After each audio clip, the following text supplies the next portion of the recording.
काट लो। चलो समझाते हैं, सब लोग लिख लिए ना पक्का। चलिए देखिए, इसमें तो लिखा हुआ है कि आपदा क्या है ना। सिंपल सा क्वेश्चन है कि आपदा क्या है, ये आपदा क्या होता है, ये आपदा से आप क्या। सिंपल क्वेश्चन है, ऐसा एग्जाम में पूछता है कि आपदा क्या है, आपदा से क्या समझते हैं, आपदा से आपका क्या अभिप्राय। सिंपल ऐसा ही पूछे। तो ऐसी कोई भी घटना या वह सभी घटना जिसके घटने से जान माल की क्या होती है, क्षति होती है। कोई भी घटना जिसके घटने से जान माल की क्या होती है, क्षति होती है या जान माल को नुकसान होता है, उसे हम आपदा कहते हैं या आपदा के नाम से जानते हैं। तो अब ये जो आपदा ये या तो प्राकृतिक होगा या तो मानव निर्मित, यानी या तो प्रकृति के द्वारा घटित होगा या तो मानव के द्वारा घटित होगा। इसलिए हम आपदा को दो भागों में क्या करते हैं, बांटते हैं। एक तो कहते हैं प्राकृतिक आपदा और एक तो कहते हैं मानव निर्मित आपदा। क्लियर? यानी ऐसी वो सारी घटनाएं या वह घटना जिसके घटने से जान माल की क्षति होती है, जान माल को नुकसान होता है, उस घटना को हम क्या कहते हैं, आपदा कहते हैं या आपदा के नाम से जानते हैं। और आपदा के दो प्रकार होते हैं, एक होता है प्राकृतिक आपदा और एक होता है मानव निर्मित आपदा। अब सवाल उठता है कि प्राकृतिक आपदा कौन है और मानव निर्मित आपदा कौन है। तो प्रकृति के द्वारा, इसके द्वारा प्रकृति के द्वारा घटित होने वाली घटना या आपदा को हम प्राकृतिक आपदा कहते हैं, और मानव के द्वारा घटित या मानव के भूलवश या मानव के कारण से कोई भी ऐसी घटना घटती है जिससे नुकसान होता है, हानि होता है, चाहे वो जान को चाहे वो माल को, तो उसे हम प्राकृतिक ना कह करके मानव निर्मित आपदा कहते हैं या मानव निर्मित आपदा के नाम से जानते हैं। अब उदाहरण के द्वारा हम देख लेते हैं। तो पहले यहाँ पे देखते हैं, मानव एवं प्रकृति के कारण होने वाली ऐसी या अचानक घटना जिससे कि जान माल की क्या होती है, क्षति होती है, तो उसे हम आपदा कहते हैं या आपदा के नाम से जानते हैं। प्रकार में तो आपदा के कितने प्रकार हैं, दो प्रकार है, एक है प्राकृतिक आपदा और एक है मानव निर्मित आपदा। यहाँ तक क्लियर है? उसके बाद प्राकृतिक आपदा कौन है, तो वैसी आपदा जो प्रकृति में किसी बदलाव के कारण, प्रकृति में जब बदलाव होता है तो उस कारण से भी क्या होता है, आपदाएं आती है या आपदा घटती है। जैसे बाढ़, सुखाड़, भूकंप, चक्रवात, सुनामी, भूस्खलन, हिमस्खलन, ये सब के सब कैसी घटना है, प्राकृतिक घटना है, प्रकृति के द्वारा होने वाली घटना है, जिसे हम प्राकृतिक आपदा के नाम से जानते हैं। जबकि मानव निर्मित आपदा वैसी आपदा जो मानवीय भूल, मानव के भूल से, मानव की गलती से कोई घटना घटती है, तो उसे हम क्या कहते हैं, मानव निर्मित आपदा कहते हैं या मानव निर्मित आपदा के नाम से जानते हैं। जैसे रेल दुर्घटना, ये मानवीय भूल है, मानव थोड़ी चाहता है जानबूझ के रेल दुर्घटना हो जाए, लेकिन भूलवश कोई ना कोई गलती तो होती होगी जिस वजह से दुर्घटना घटती है। महामारी पे जैसे कोरोना काल चला था, उसमें सरकार ने क्या कहा था कि मास्क लगाना है, सैनिटाइजर से हाथ को धोते रहना है और आदमी से 2 मीटर की दूरी पर रहना है, ज़्यादा एक जगह भीड़ नहीं लगाना है, नहीं तो क्या होगा, ये फैलेगा। फिर भी कुछ लोग आदेश का पालन किया, कुछ लोग आदेश का पालन नहीं किया, तो ये बीमारी क्या होगी, ज़्यादातर फैलने लगी, एक दूसरे से फैलना शुरू हो गई। महामारी का रूप कई जगह लिया और कई सारे देश में महामारी भी फैली।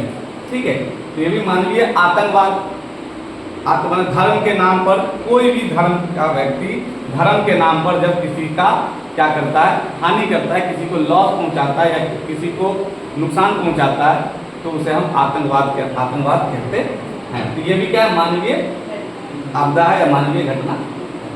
यहाँ तक क्लियर है? कोई दिक्कत है? अब आगे है बाढ़ क्या है। ठीक है, तो बाढ़ का सीधा सीधा मतलब है कि जब नदी, तालाब है ना, पोखर के निश्चित सीमा से जब पानी बाहर आ जाता है या ज़्यादा भर जाता है, तो वो सूखे मैदानी इलाकों में क्या होता है, फैल जाता है। तो जो पानी नदियों से, तालाबों से, पोखरों से सूखे मैदानी इलाकों में फैलता है, इस फैलने की घटना को ही हम क्या कहते हैं, बाढ़ कहते हैं, या ऐसी स्थिति को हम बाढ़ के नाम से जानते हैं। जैसे इसमें लिखा हुआ है कि मानसून के महीने, मानसून का जब महीना होता है तो खूब बारिश होती है, तो मानसून के महीने में अधिक वर्षा के कारण नदियों के जलस्तर क्या होते हैं, ऊपर उड़ जाते हैं।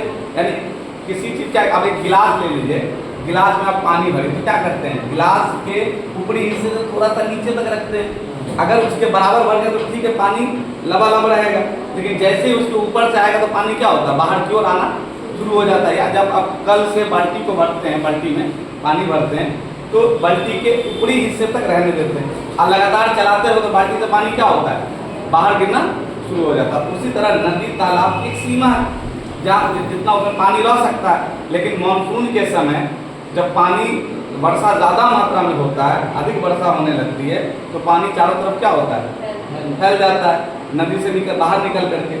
तो नदियों तालाबों के पानी जब क्या होते हैं, नदियों से, तालाबों से, पोखरों से बाहर फैल करके मैदानी इलाकों में फैल जाता है, तो ऐसी स्थिति को हम क्या कहते हैं, बाढ़ कहते हैं, या बाढ़ के नाम से जानते हैं। जैसे यहाँ लिखा कि मानसून के महीने में अधिक वर्षा के कारण नदियों के जलस्तर ऊपर उठ जाते हैं, जिसके कारण नदियों के जल आसपास में क्या होते हैं, आसपास में फैल जाते हैं। इसी फैले हुए जल को हम किस नाम से जानते हैं, बाढ़ के नाम से जानते हैं, या बाढ़ कहते हैं। यहाँ तक उसके बाद तथ्य में दिखाया हमने कि बाढ़ से जुड़ी हुई चीजें, कि बिहार में विनाशकारी बाढ़ जो 2008 में आया, कब आया था, 2008 में बिहार में एक विनाशकारी बाढ़ आया था। बांग्लादेश को बाढ़ों का देश कहा जाता है। किसको कहा जाता है, बांग्लादेश को बाढ़ों का देश कहा जाता है। बिहार की शोक नदी को हम क्या बोलते हैं, कोसी, यानी कोसी जो है, कोसी को बिहार की शोक नदी के नाम से जाना जाता है। उसी तरह बंगाल का शोक नदी कौन है, दामोदर नदी। बंगाल की जो दामोदर नदी, उसको कौन सी नदी कहा जाती है, बंगाल की शोक नदी के नाम से जानी जाती है। असम एक राज्य है, असम की जो शोक नदी है उसको क्या बोला जाता है, ब्रह्मपुत्र नदी बोला जाता है। यानी ब्रह्मपुत्र नदी जो है वो असम के लिए शोक नदी है, ठीक है। उसी तरह उड़ीसा की जो शोक नदी है, महानदी, उड़ीसा की कौन सी नदी शोक नदी के नाम से जानी जाती है, महानदी। यानी महानदी को हम उड़ीसा की शोक नदी के नाम से जानते हैं। उसी तरह बाढ़ का सबसे प्रमुख कारण जो है वो क्या है, वर्षा का अधिक होना होता है। बाढ़ जो आता है वो वर्षा के अधिक होने से आता है। अपना जो बिहार है उसका जो उत्तरी इलाका है जिसमें हम लोग रहते हैं, वो बाढ़ग्रस्त इलाका के नाम से जाना जाता है। यानी बिहार का उत्तरी भाग जो है वो बाढ़ग्रस्त क्षेत्र कहलाता है। क्लियर यहाँ तक। उसके बाद बाढ़ से क्या क्या हानि होती है, बाढ़ को समझ गए, उससे जुड़े हुए तथ्य भी समझ गए। अब है कि बाढ़ से आपको क्या हानि हो सकती है या होती है। तो बाढ़ से कई सारी हानियां होती हैं, जितना लिखे इतनी ही, इसके अलावा भी हानि होती है, ठीक है।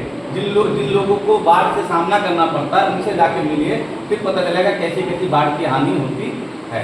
लेकिन यहाँ पर कुछ मुख्य बातें हैं ताकि आपको समझ में आ सके कि बाढ़ से क्या क्या हानियाँ हो सकती है या बाढ़ से क्या क्या हानि होती है। हालांकि जो लिखा हुआ है इससे भी कई गुना ज़्यादा लोगों को सामना करना पड़ता है बाढ़ की विविधता से, ठीक है।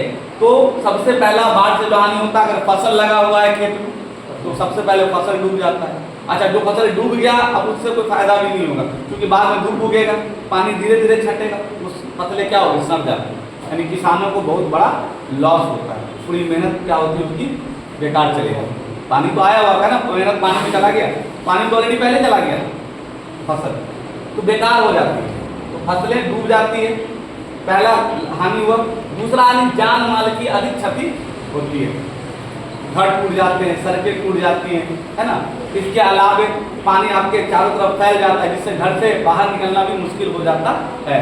और उसमें कुछ लोग डूब जाते हैं, कुछ लोग तो डूब जाते हैं गलती से, कुछ लोग नहाने के लिए निकल जाते हैं, टायर लेकर के ट्यूब लेकर, टायर में ट्यूब लेकर के निकल जाते हैं तैरने के लिए। अब ट्यूब से आदमी जरा सा भी दूर हुआ, तैरने अगर नहीं आता है, ट्यूब के भरोसे था तो पता चला ट्यूब अलग आदमी अलग।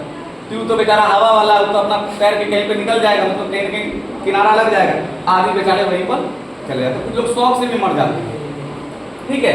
तो जान माल की क्या होती है, अधिक क्षति होती है। लाखों लोग बेघर हो जाते हैं, बाढ़ आने से लाखों लोग क्या हो सकते हैं, बाहर हो जाते हैं, बेघर हो जाते हैं। क्यों? क्योंकि कभी कभी अब कोसी वाला जो इलाका है उधर के लोगों को जब ये बाढ़ आता है ना, तो वहाँ के लोगों को दूसरी तरफ ले जाया जाता है, अपना इलाका को छोड़ना पड़ता है। तो जब तक छोड़े हुआ है बेघर ही टेंट में रहता है, और कभी कभी घर टूट जाता है, ठीक है, या निचला इलाका है, जो बाढ़ग्रस्त का इलाका है, निचला वाला इलाका, उधर क्या होगा कि ज़्यादातर दिक्कत ये होगा कि बेचारे को घर छोड़ के दूसरे जगह पर रहना पड़ेगा, तो लाखों लोग क्या हो जाते हैं, बेघर हो जाते हैं। उसके अलावा सड़क और पुल आदि क्या हो जाते हैं, टूट जाते हैं।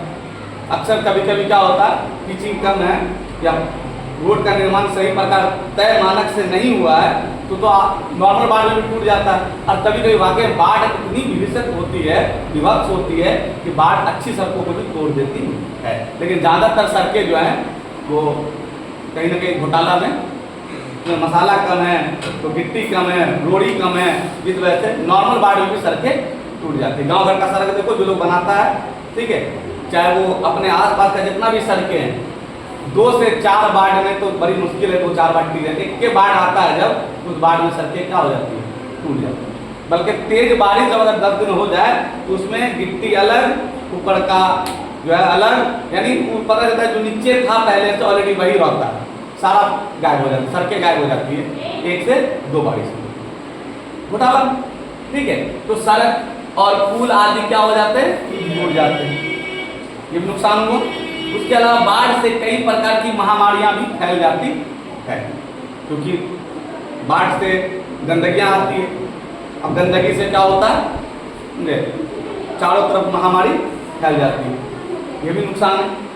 अब है कि भाई बाढ़ तो आ गया, नुकसान तो हो गया, तो क्या बचाव भी कर सकते हैं, नियंत्रण भी तो होगा। तो बाढ़ पर नियंत्रण कर सकते हैं, उससे बचने के उपाय कर सकते हैं। तो बचने के उपाय कैसे करोगे, सबसे पहले बांधों एवं अगर आपका इलाका बाढ़ वाला है तो बांधों एवं तटबंधों का निर्माण कर, ताकि पानी को रोका जा सके, दूसरी जगह दूसरी तरफ मोड़ा जा सके। बाढ़ के समय ऊंचे स्थान पर जाना, जब ये बाढ़ आवे अपने उस स्थान को जहाँ पर बाढ़ की स्थिति ज़्यादा मतलब क्या कर सकती है, नुकसान पहुंचा सकती है, उस जगह को छोड़ करके दूसरे ऐसी जगह जाना जहां बाढ़ से कम नुकसान हो सके। ठीक है, ये बचाव के या बचाव नियंत्रण कर सकते हो। पहला, बांधों एवं तटबंधों का निर्माण करके। दूसरा, बाढ़ के समय ऊंचे स्थान पर जाना, बाढ़ आवे तो चुपचाप क्या करना है, वैसी जगह पर जाना है जहां आप सुरक्षित महसूस कर सकते। ठीक है। तीसरा, मकान का निर्माण जब आप करवाते हैं, नए मकान का, पुराना मकान तो जैसा उसका दोबारा ही नहीं होगा, तो जो बना हुआ उसी में सुधार कर सकते हो। लेकिन नया मकान जब बनवावे तो उसको तय मानक के आधार पर बनवाना चाहिए। साथ ही साथ मकान का निर्माण नदी तट से कम 100 मीटर की दूरी पर बनाना चाहिए। चौथा, अंतिम जो आप नियंत्रण कर सकते हैं बाढ़ पर, बाढ़ से पूर्व सूचना तकनीक का सहारा लेना। जो सूचना सरकार के द्वारा भी सूचना दी जाती है, समझे, तो उस तकनीक का यानी कि सरकार जो सूचना देती है या विभिन्न माध्यमों से जो आपको सूचनाएं प्राप्त होती है, उन सब सूचनाओं को ध्यान में रख करके आप क्या कीजिए, काम कीजिएगा। तब आप बाढ़ के विविधता से, बाढ़ की परेशानी से, बाढ़ से होने वाले नुकसान से आप क्या हो सकते हैं, अपने आप को बच सकते हैं और दूसरों को भी बचा सकते हैं। क्लियर? यहाँ तक कोई दिक्कत है तो पूछ सकते हो, अगर कोई दिक्कत है तो पूछ सकते हो।